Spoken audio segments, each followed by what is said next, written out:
मेरे सभी किसान भाइयों को नमस्कार। मेरा नाम है नितेश जैन और आप सबका स्वागत करता हूं मैं अनाज के इस ऑफिशियल यूट्यूब चैनल पे। दोस्तों, आज के इस वीडियो में हम आपको जानकारी देंगे मेघमणि कंपनी की मिल केयर दवाई के बारे में। साथ ही साथ में हम आपको ये भी बताएंगे कि ये दवाई आपको कौन कौन सी फसल में उपयोग में लेनी है।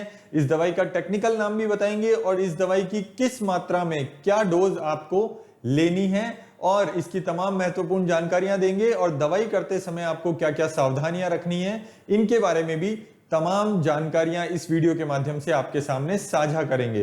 दोस्तों, अगर अभी तक भी आपने वीडियो को लाइक नहीं किया है तो सबसे पहले वीडियो को लाइक कर लीजिए और हमारे साथ अंत तक बने रहिए। आइए दोस्तों, शुरुआत करते हैं कि सबसे पहले तो ये दवाई आपको मुख्य रूप से धान की फसल में कचरे के लिए ही उपयोग में लेनी है। ये दवाई खरपतवार को उगने ही नहीं देती है और इसलिए ये एक खरपतवार नाशक दवाई है और इस दवाई को हमें खरपतवार उगने से पहले धान में उपयोग करना है। इसकी विधि हम आगे बताएंगे और साथ ही साथ में इसका टेक्निकल नाम बता देते हैं। प्रेटिलाक्लोर 50% EC इसका टेक्निकल नाम है, जो कि एक खरपतवार नाशक दवाई है और हमें धान में ही उपयोग में लेनी है। अगर हम डोज की बात करें तो 500 ml पर एकड़ के हिसाब से आपको इस दवाई का उपयोग करना है। मतलब 1 लीटर की जो बोतल है वो 2 एकड़ के लिए पर्याप्त है और इसको आपको जो यूज करने का तरीका है, जो इस्तेमाल करने का तरीका है, उसके बारे में भी महत्वपूर्ण जानकारियां दे देते हैं।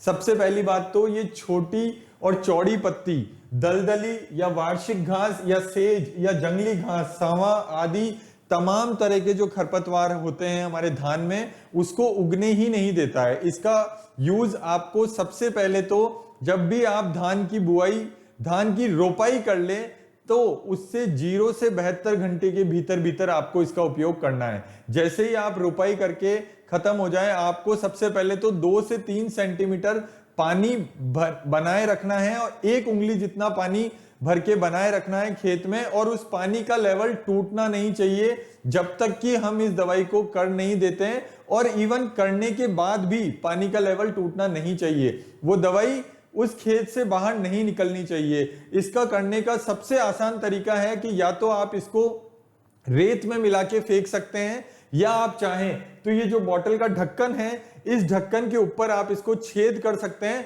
और आप इसको बूंद बूंद के माध्यम से भी डायरेक्ट पानी में मिला सकते हैं। आधा लीटर 1 एकड़ के लिए पर्याप्त है और इसकी जो सबसे विशेषता है वो ये है कि दोस्तों किसी भी खरपतवार को उगने नहीं देता है, बशर्ते आपने पानी का लेवल बहुत अच्छा बनाए रखा हो और पानी का लेवल बनाने के बाद भी ये दवाई पानी खेत से बाहर नहीं जाना चाहिए, वरना ये दवाई भी खेत से बाहर चली जाएगी। और इसकी अगर दूसरी बात बताएं तो ये खरपतवारों को उगने से रोकता है और फसलों को हरापन भी प्रदान करता है। इसमें ये भी गुण है, ये खरपतवार को तो नष्ट करता ही है, उसके साथ साथ फसल में ग्रीननेस भी बढ़ाता है, फसल में हरापन भी बढ़ाता है। तो दोस्तों, ये महत्वपूर्ण जानकारी थी कि आपको दवाई करते समय सबसे पहले तो पानी 2 से 3 सेंटीमीटर खेत में होना चाहिए और दवाई करने के बाद भी पानी का लेवल खेत से नहीं टूटना चाहिए, पानी बाहर नहीं जाना चाहिए। वो दवाई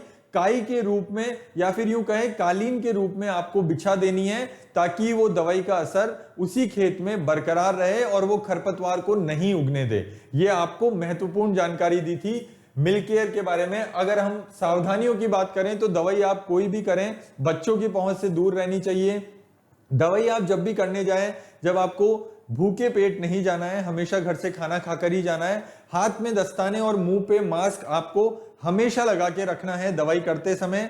और वैसे तो ये दवाई आपको स्प्रे से नहीं करनी है, आप चाहें तो स्प्रे से भी कर सकते हैं, आप चाहें तो इसको बॉटल के ढक्कन में छेद करके बूंद बूंद से भी कर सकते हैं, आप चाहें तो DAP या यूरिया या सुपर में भी मिला के आप इस दवाई को कर सकते हैं, आप चाहें तो रेत में भी मिला के कर सकते हैं। आप किसी भी विधि से अगर इस दवाई को करना चाहें तो आपके लिए इसमें खुली छूट है। आप चाहें जिस प्रकार से इस दवाई को कर सकते हैं, बस बशर्ते दवाई खेत के बाहर नहीं निकलनी चाहिए, पानी का लेवल टूटना नहीं चाहिए और पानी का जो लेवल है वो 2 से 3 सेंटीमीटर तक बना रहना चाहिए। और अगर हम बात करें कि आप कोई भी दवाई हो, जब भी आप उसका उपयोग कर लें तो उसको बॉटल को आपको नष्ट कर देना है और वहीं जमीन में गाड़ देना है। आपको उस बॉटल को अपने साथ में नहीं लाना है और उसका कोई अन्य उपयोग भी नहीं करना है। ये थी सारी जानकारी मिलकेयर दवाई के बारे में। आने वाले वीडियो में हम आपको जानकारी देंगे प्रिल्यूड दवाई के बारे में। ये एक बहुत जबरदस्त प्रेटिलाक्लोर दवाई है और ये एक सुमिटोमो कंपनी की दवाई है जो कि बेहतरीन नाम रखती है, बेहतरीन दमखम रखती है और इसके जो प्रोडक्ट होते हैं वो और भी जोरदार होते हैं। तो दोस्तों बने रहिए हमारे साथ में, और अगर आपको ये जानकारी अच्छी लगी हो तो प्लीज इस वीडियो को लाइक करिए, चैनल को सब्सक्राइब करिए और नोटिफिकेशन का बटन जरूर दबाइए ताकि आने वाले वीडियो की जानकारी आपको नोटिफिकेशन के माध्यम से मिलती रहे और आपका और हमारा साथ ऐसे ही बना रहे। दोस्तों नमस्कार।